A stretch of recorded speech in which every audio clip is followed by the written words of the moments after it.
समास 9. परमार्थस्तवन. परमार्थ श्री समर्थांच्या जीवनाचा प्राण होता. ब्रह्म, ब्रह्मज्ञान आणि ब्रह्मज्ञान साधना या तिन्हीसाठी परमार्थ हा एकच शब्द संत वापरतात. आधी परमार्थ म्हणजे काय ते बघूया. परम म्हणजे श्रेष्ठ, अंतिम, उत्तम आणि अर्थ म्हणजे ज्ञेय वस्तू, धन, भावार्थ, हेतू इत्यादी. माणसाला जगातील कोणत्याही घटनेचे मूळ, हेतू शोधून काढायची जिज्ञासा असते. त्यामुळे तो सतत कसला ना कसला शोध घेत असतो. परंतु मानवी जीवनाचे अंतिम ध्येय म्हणजे मी कोण, हे विश्व कोणी निर्माण केलं, हे विश्व कशाचं बनलं आहे आदी प्रश्नांचा शोध घेणे होय. हे जे ज्ञान आहे तेच परमार्थ होय. ते अत्युच्च पातळीचे असते. म्हणून श्री समर्थ येथे त्याची स्तुती करत आहेत. श्रीराम. आतास्तौ हा परमार्थ, जो साधकांचा निजस्वार्थ, ना तरी समर्थामध्ये समर्थ योग हा. आहे तरी परम सुगम, परिजनासी जाला दुर्गम, काजयाचे चुकले वर्म, सत्समागमाकडे.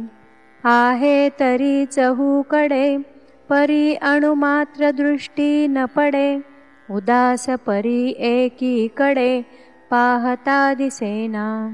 आकाश मार्गी गुप्त पंथ, जाणती योगी ये समर्थ, इतरास हा गुह्यार्थ सहसा न कळे.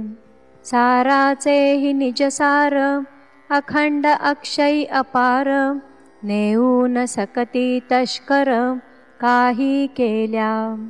अथवा ते घसवटेना, अथवा अदृश्य होयेना, ना तरी पाहता दिसेना गुरु अंजने विण.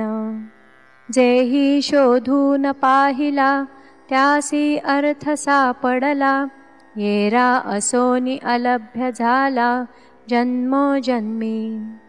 अपूर्वता या परमार्थाची, वार्ता नाही जन्म मृत्याची, आणि पदवी सायोज्यतेची सन्निधची लाभे. परमार्थ जन्माचे सार्थक, परमार्थ संसारी तारक, परमार्थ दाखवी परलोक धार्मिकासी.